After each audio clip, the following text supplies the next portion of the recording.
শুভ সকাল বন্ধুরা, কেমন আছো তোমরা সবাই? আশা করি ঠাকুরের কৃপায় সবাই সুস্থ আছো, ভালো আছো। আমিও তোমাদের ভালোবাসায় ঠাকুরের কৃপায় এখন সুস্থ আছি, ভালো আছি। তো ভিডিওটা হচ্ছে 2রা ভাদ্রের ভিডিও, কিন্তু আমি তোমাদেরকে অনেক লেটে ভিডিও দিচ্ছি। এখন মনে হয় আশ্বিন মাস পড়েও গেছে। তো কেন দিচ্ছি, কী জন্য দিচ্ছি সবটাই বলবো। এখন আর বলবো না যে আমার শরীর টরীর খারাপ ছিল বা ছেলের খারাপ ছিল বা কিছু কারণ তো কিছু আছেই, মানে তা তো বলবই। ও সেদিন ছিল তোমাদের দাদাভাইয়ের জন্মদিন। তো ছোট্ট করে ঘরোয়া আর কি আয়োজন করা হয়েছিল। আমার বাবা মা এসেছিল, আর আমার বাড়ির কজন আর কি ছিলাম, আমি, দাদা, মা, দিদি ভাই, ছেলে দুটো, এই কজন মধ্যে। আর ছোটো মামাদের আসার কথা ছিল কিন্তু আসেনি। তো যাই হোক, আর এখন আশীর্বাদ পর্ব। তো ওর আর কি প্রথমেই আর কি আশীর্বাদ করে নেওয়া হচ্ছে। ধান দুব্য দিয়ে পায়েস করেছে মা, কারণ ভাত খাওয়ার সময় আর কি এই ধান দুব্য এগুলো না ঠেকানোই ভালো আর কি, ঠাকুরের যেহেতু, তাই জন্য ওকে টিফিন খাওয়ার আগে একটু আশীর্বাদ করে দেওয়া হচ্ছে। তো আর আমার মা এইভাবে আশীর্বাদ করছে কারণ আমার মায়ের মানে বাবু মিলে বসতে অসুবিধা হয়, হাঁটুর ব্যথা। আর এখন তো জানোই যে এই হাঁটুর ব্যথা অধিকাংশ মানুষের, মানে কাউকে জিজ্ঞাসা করলেই কেমন আছো, বলবে ভালো আছি, কিন্তু হাঁটুর ব্যথায় আমি মরে যাচ্ছি। তো আমার শাশুড়ি মায়ের আছে, কিন্তু অতটাও নেই, মানে ছিল, একটু কমেছে। তো সেই কারণে মা আর কি বসে আর কি আশীর্বাদ করতে পারে না। আর দেখো, আশীর্বাদ করাটা কিন্তু দাঁড়িয়ে বা বসে কিন্তু ম্যাটার নয়, আশীর্বাদ করাটা হচ্ছে মন থেকে। তো এখন আর কি আমার বাবা আশীর্বাদ করছে। তারপরে আর কি বাড়ির সব থেকে বড় সদস্যরা আশীর্বাদ করবে, মানে আমার জায়ের মেয়ে আর আমার ছেলে। তো ওরা আশীর্বাদ করবে, মানে গিফট দেবে, একটু পায়েস টায়েস খাওয়াবে। তো ওদের গিফট মানে সব থেকে দামি, যতটুকুই হোক সব থেকে দামি, আর ওদের ওই ভালোবাসাটাই অনেক বড়। তো যাই হোক, আর মানে সকালের দিকে সেরকম কিচ্ছু করিনি, আর রাতে সন্ধ্যের দিকে একটুখানি একটা ছোটোখাটো কেক এনেছিল বাবারা, তো সেই কেকটা কাটা হবে। তো এইটুকুই, আর তো খাওয়া দাওয়া তো আছেই। তো চলো ভিডিওটা দেখো তোমরা, আশা করি তোমাদের ভিডিওটা ভালো লাগবে।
তো এখন সবার আশীর্বাদ করা হয়ে গেছে। তো তোমাদেরকে কারণটা বলি, কেন এতদিন ভিডিও তোমাদের সঙ্গে শেয়ার করিনি, অনেক লেটে কেন শেয়ার করছি। তো সেটা আমার যে ছোটো মেসো শ্বশুর, তো উনি হঠাৎ করে আর কি আমাদেরকে ছেড়ে চলে গেছেন। তো আমরা কিছু বোঝার আগে আর কি সব শেষ, উনি নিজেও বুঝতে পারেননি। তো যাই হোক, সেই কারণে আর কি সবার মন মেজাজ খারাপ ছিল। তো কি করে হয়েছে, কি হয়েছে সবটাই তোমাদের সঙ্গে বলবো, পরে একটা ভিডিও তোমাদের দেব। তো এখন আর কিছু বলছি না, সন্ধেবেলায় তোমাদের সঙ্গে দেখা হচ্ছে কেক কাটার সময়।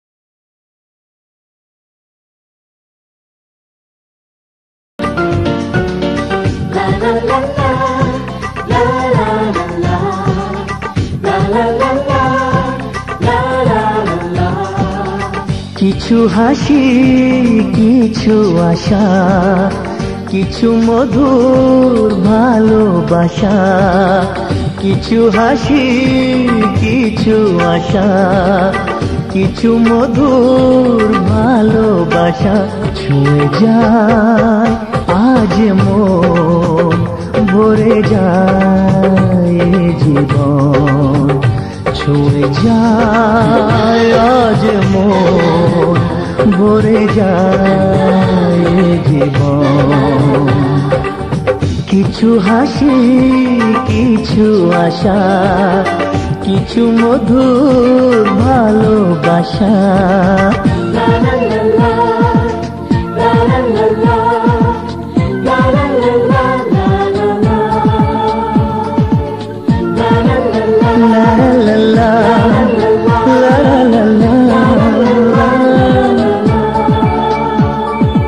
আজকে পেলাম দুহাত ভরে যা ছিল স্বপ্ন আমার খুশির খামে এ দিনটাকে জীবন দিল উপহার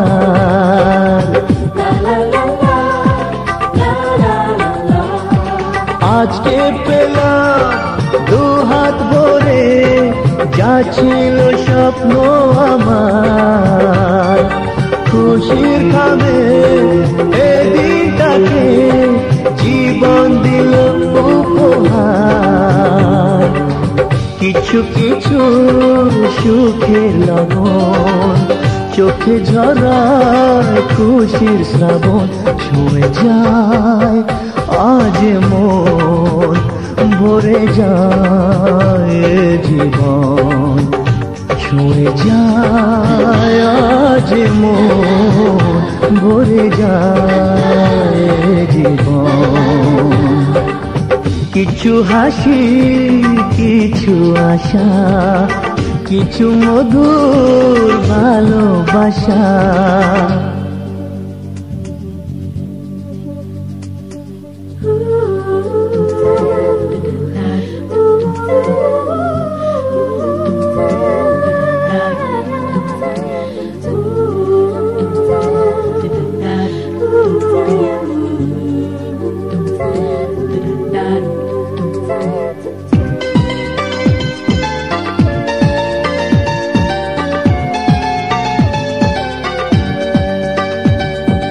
যায় বই যায় হৃদয় জুড়ে আজ কত সুখের হাওয়া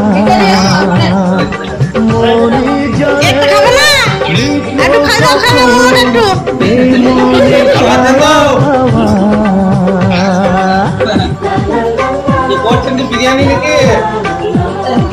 যায় বই হৃদয় জুড়ে আজ কত সুখের তো বন্ধুরা আমার এই ছোট্ট ভিডিওটা আমি এখানেই শেষ করছি তোমাদের যদি আমার এই ছোট্ট ভিডিওটা ভালো লেগে থাকে অবশ্যই লাইক কমেন্ট শেয়ার করো আর আশা করি তোমাদের এই ভিডিওটা ভালো লেগেছে তো পরে আবার অন্য ভিডিও নিয়ে আসি ততক্ষণ সবাই সুস্থ থেকো ভালো থেকো।